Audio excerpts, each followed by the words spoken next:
So hello everyone and welcome to Takshara learning.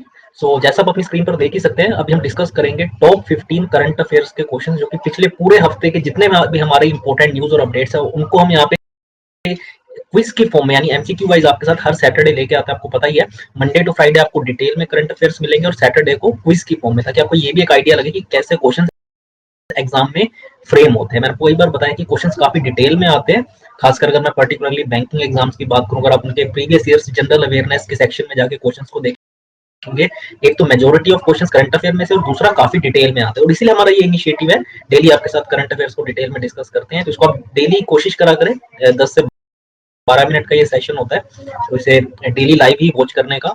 और अभी out of 15 questions आपके कितने क्वेश्चंस करेक्ट रही है, आपको मेरे को वीडियो के एंड में कमेंट करके बताना है, ठीक है। तो एक एक करके इन 15 क्वेश्चंस को डिस्कस करते हैं और मेजोरिटी ऑफ क्वेश्चंस आपको मिलेंगे, हमने ऑलरेडी डिस्कस कर रखे हैं जो डेली करंट अफेयर्स का शो होता है वहाँ पे, ठीक है। हम आपकी स्क्रीन पे ये क्वेश्चन नंबर 1 दिखाई दे ही रहा होगा। तो सबसे पहले इसमें बात करते हैं। Prime minister Narendra Modi recently held a virtual summit with which Nations PM on 21 of December. तो हाल ही में किस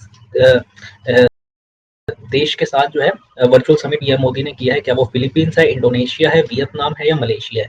ये चारों ही जो है आसियान कंट्रीज जो है उसके मेंबर है, यानी इंडिया के ईस्ट में अगर आप जाएंगे तो सारी कंट्रीज लोकेटेड है, फिलीपींस, इंडोनेशिया, वियतनाम और मलेशिया, ठीक है।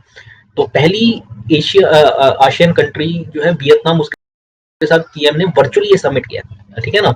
अगर हम वर्चुअल समिट्स की बात करें तो पहली आसियान कंट्री है वियतनाम, जिसके साथ इंडिया ने इस तरीके से वर्चुअली समिट किया। मैंने आपको पहले ही बताया है कि आज के टाइम पे जितने भी इवेंट्स ऑर्गेनाइज हो रहे हैं, कोई अवार्ड फंक्शन है, समिट है, वो सारे वर्चुअली ही हो रहे हैं।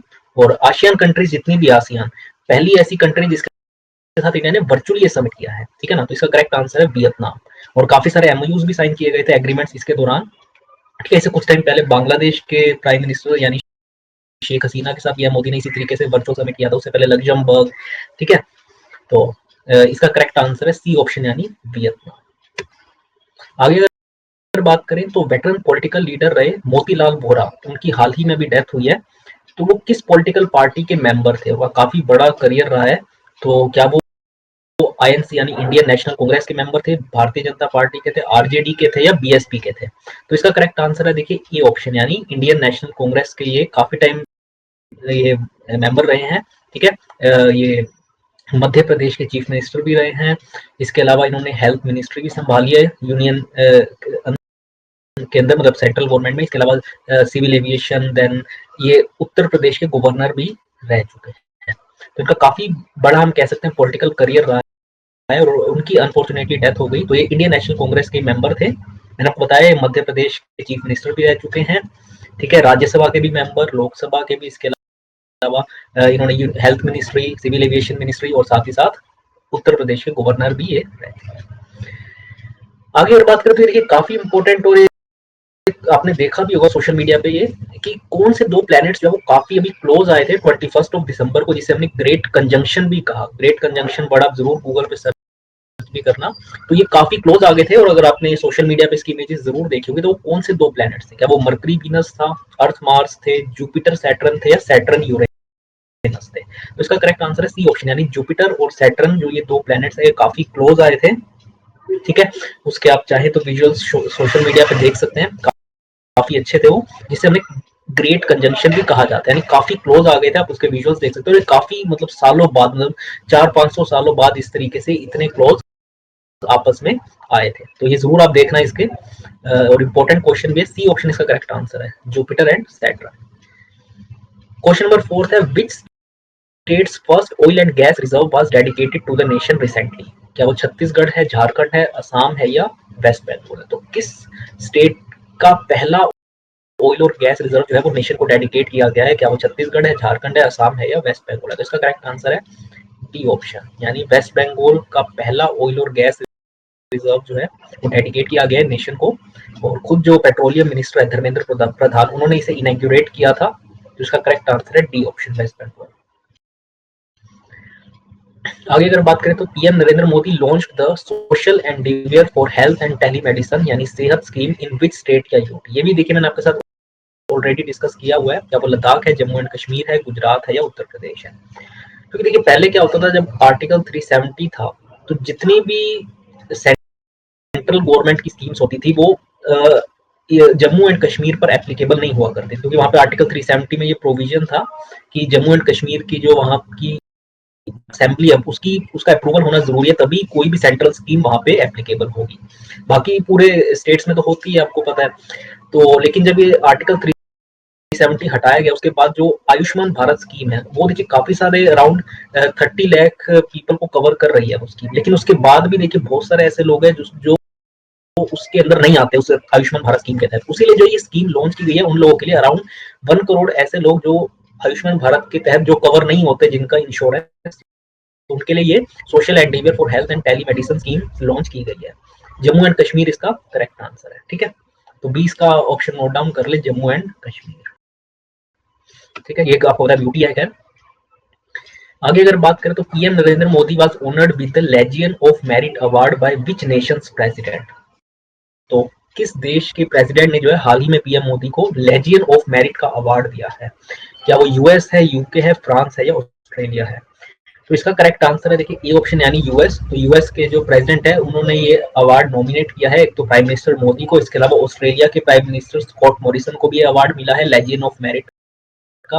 अपार्ट फ्रॉम जापान के जो पहले प्राइम, इससे पहले अभी तो जो प्राइम मिनिस्टर से पहले जो थे शिंजो आबे, जिन्होंने देखिए रिजाइन किया था हेल्थ रीजंस की वजह से, तो शिंजो आबे को भी अवार्ड दिया गया है। ठीक है, ये इनका भी नाम नोट डाउन कर लें, और पीएम मोदी को तो ये अवार्ड दिया है यूएस ने। ए ऑप्शन इसका करेक्ट आंसर है। आगे अगर बात करें क्वेश्चन नंबर 7 के बारे में, तो which nation's street food has been added to the UNESCO list of intangible cultural heritage of humanity. तो किस देश के स्ट्रीट फूड, जो देखिए हम स्ट्रीट फूड खाते हैं आपको पता है, उसे ऐड किया गया यूनेस्को के जो list of intangible cultural heritage of humanity होता है उस लिस्ट के अंदर, किस देश के स्ट्रीट फूड को?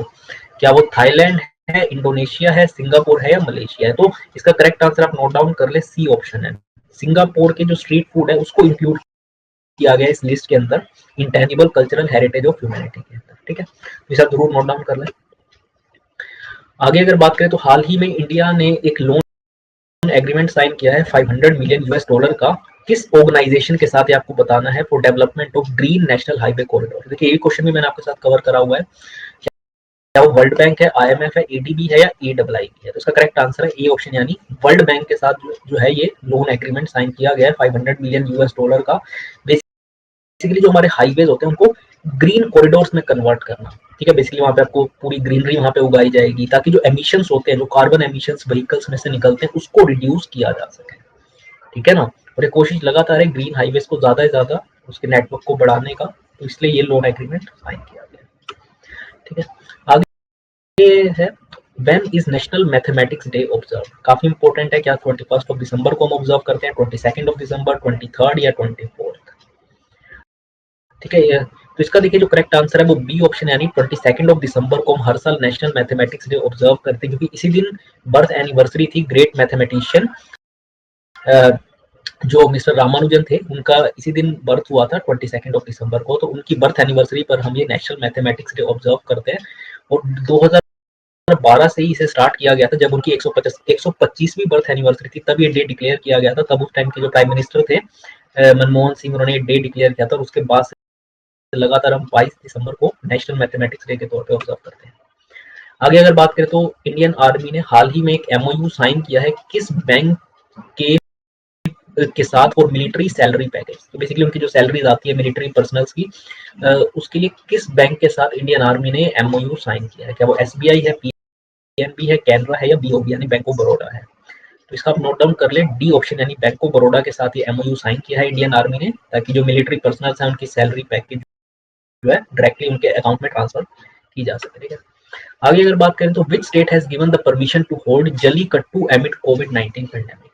इसके बारे में देखिए, अगर आपको थोड़ा आइडिया ऑफ साउथ से अगर बिलोंग करते हैं तो आपको इस स्पोर्ट के बारे में भी बहुत पता होगा, जल्लीकट्टू, और एक कहाँ सबसे ज्यादा फेमस है। तो 4 ऑप्शन है, तमिलनाडु, आंध्र प्रदेश, केरला या कर्नाटक। तो इसका करेक्ट आंसर है तमिलनाडु। तमिलनाडु के अंदर अगर आप देखेंगे तो बहुत उससे जो है काफी उससे स्पोर्ट खेला जाता है जल्लीकट्टू, जिस जहाँ पे आपने देखा होगा एक बुल होता है और उसके साथ जो है ये स्पोर्ट को ऑर्गेनाइज किया जाता है। तो इसका करेक्ट आंसर है तमिलनाडु। तो कुछ रिस्ट्रिक्शंस को रखते हुए जो है, लेकिन फिर भी इस फेस्टिवल को ऑर्गेनाइज किया जा रहा है तमिलनाडु के अंदर, जल्लीकट्टू। ठीक है, तो इसका करेक्ट आंसर ए है। आगे बात करते हैं, तो how many Ramsar sites are situated in India. तो जितने भी देखिए ऐसी जगह होती है जो काफी इंपॉर्टेंट होती है, ठीक है ना, तो उनको जो है गवर्नमेंट रामसर साइट के तौर पे डिक्लेयर कर देते हैं। तो एट प्रेजेंट कितनी है ये रामसर साइट इंडिया के अंदर? क्या 35 है, 42 है, 45 है या 48 है? तो इसका करेक्ट आंसर है बी ऑप्शन, यानी 42 रामसर साइट्स इंडिया के अंदर लोकेटेड है, सिचुएटेड है। ठीक है, आप इसका नंबर ही सिर्फ नोट डाउन कर ले। एग्जैक्ट 42 प्लेसेस को ऑब्वियसली बात है, आपको ध्यान में रखने की कोई जरूरत भी नहीं है, तो इसका नंबर याद रख ले, क्योंकि अभी भी एक साइट को इसके अंदर इंक्लूड किया गया था, तो इसलिए टैली बढ़ के 42 हो गई है। ठीक है, एक और इसी से रिलेटेड ये थोड़ा, तसोकार वेटलैंड जो है उसे अभी रिकॉग्नाइज किया गया as a wetland of international importance. ये कहाँ पे लोकेटेड है ये आपको बताना है। क्या लद्दाख के अंदर है, अरुणाचल प्रदेश के अंदर है, सिक्किम के अंदर है, उत्तराखंड के अंदर है? तो इसका करेक्ट आंसर है ए ऑप्शन, यानी लद्दाख के अंदर ये तसोकार वेटलैंड जो है लोकेटेड है, जिसे अभी रिकॉग्नाइज किया गया है एज इंटरनेशनल इंपॉर्टेंस का ये वेटलैंड। ठीक है, तो लद्दाख इसका करेक्ट आंसर है।